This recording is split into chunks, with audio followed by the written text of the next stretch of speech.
but what are you gonna do?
Can't hear me either? Ah, okay. I should start over again. Okay. Good afternoon. I'd like to call the March 2nd, 2021 meeting of the Moorhead Public Service Commission to order. Commissioners, I'd like affirmation that you're here. Paulson?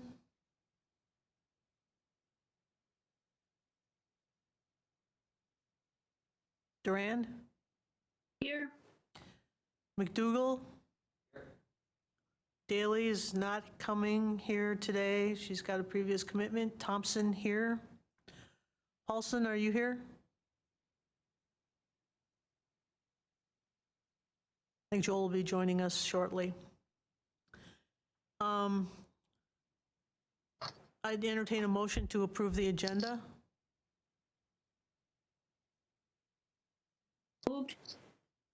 I have a motion by McDougall, seconded by Durand, to approve the meeting agenda. How say you, McDougall? Durand?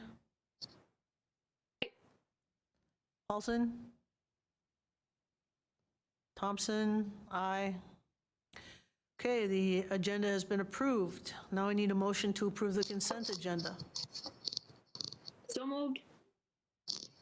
I have a motion by Durand, seconded by McDougall, to approve the consent agenda. Paulson, are you with us? Still no Joel. Durand? Yes. McDougall? Aye. Thompson? Aye. Okay, the consent agenda has been approved. Customers to be heard or recognitions, Mr. Schmidt? No customers to be heard at this time. We do have one recognition. On Monday, Eric John, a former lineman of ours, became our electric distribution supervisor. He'll be taking over some of the day-to-day operations of the electric division going forward. Wonderful. Hopefully he'll join us here someday so that we can meet him. Correct. Hopefully he'll be here someday. Yeah, someday. Commissioners, are there any old business that we'd like to discuss? Any old business from anywhere?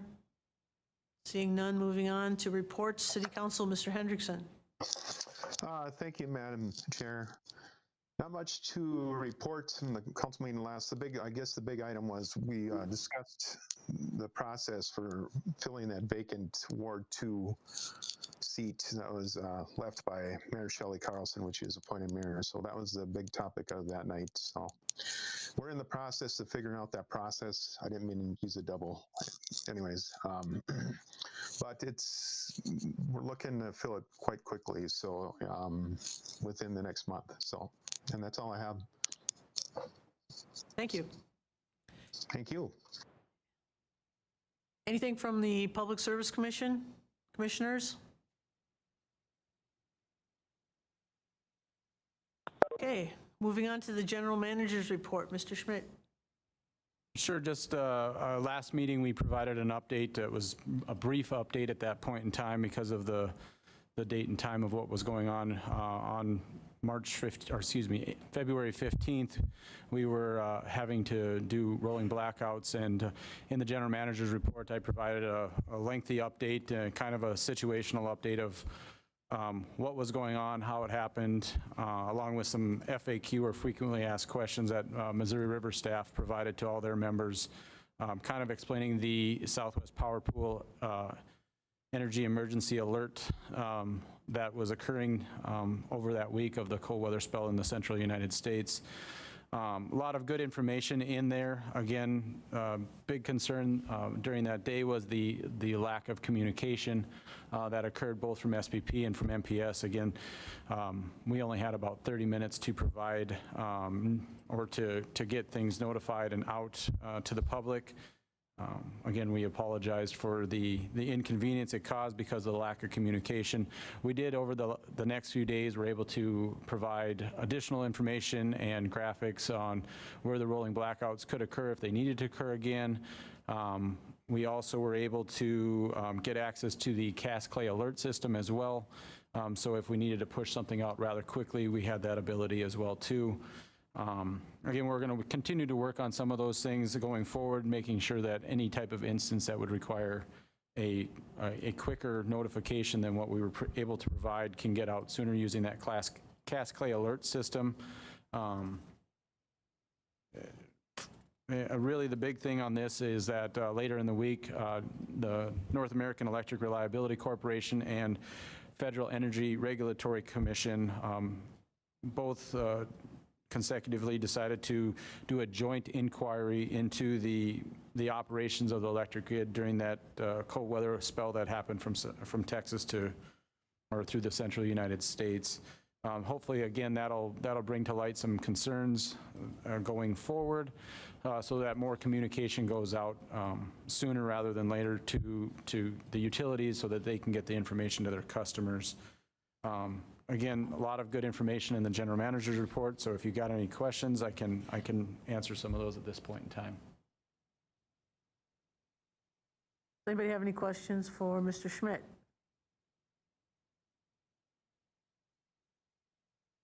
I guess I have just a point of inquiry.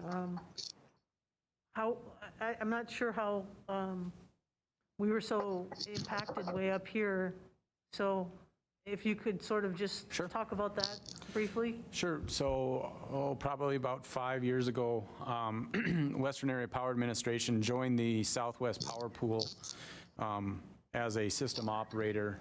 Again, just more utilities, more generation, more value in that, and that was, agreed upon by Missouri River and WAPA staff that looked really hard into it. They had two choices, whether to go into the Southwest Power Pool and the Midwest System Operator, and at that point in time, they chose going into Southwest Power Pool for reasons I can't explain it because I wasn't involved at that point in time.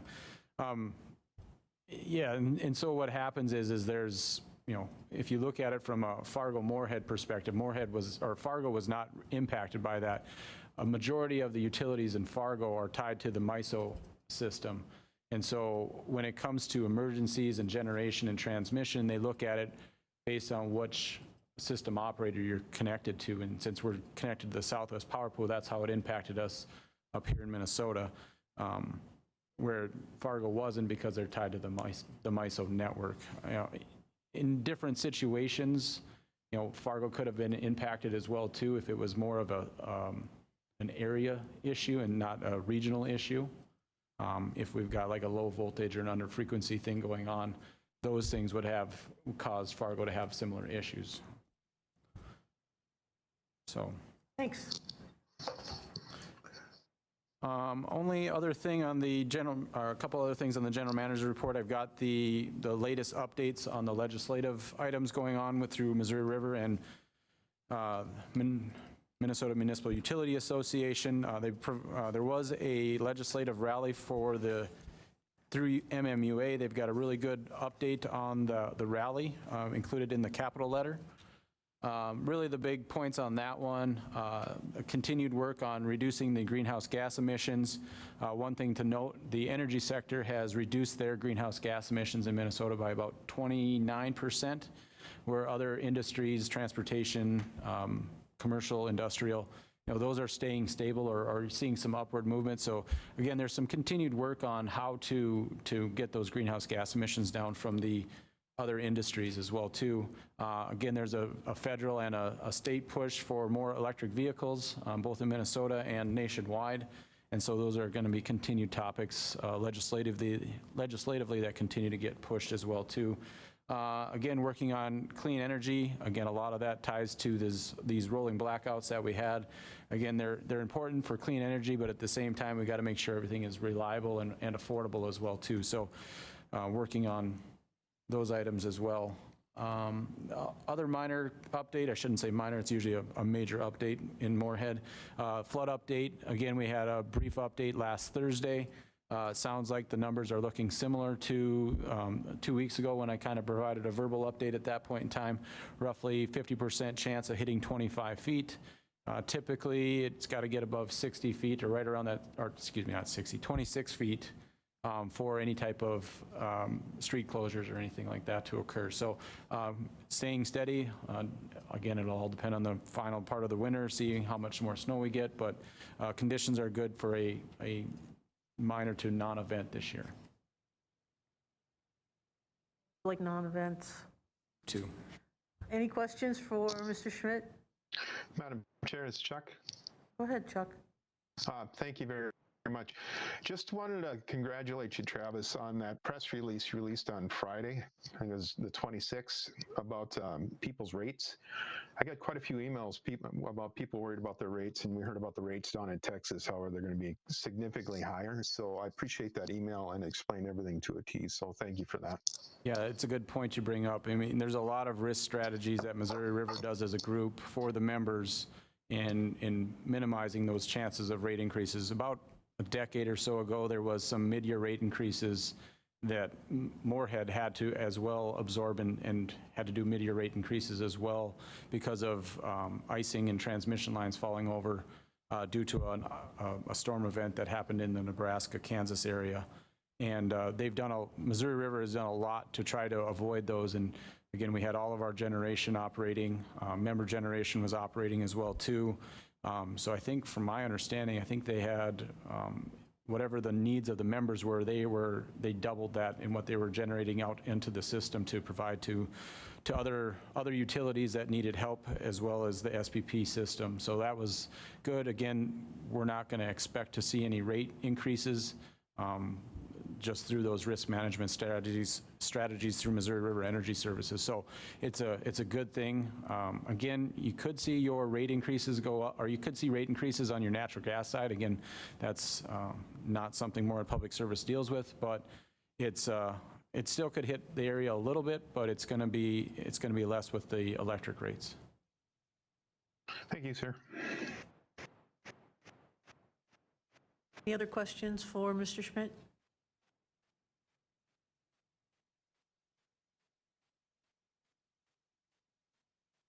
Seeing none, we have everything else on the consent agenda. There's no executive session. So our next meeting is March 16th.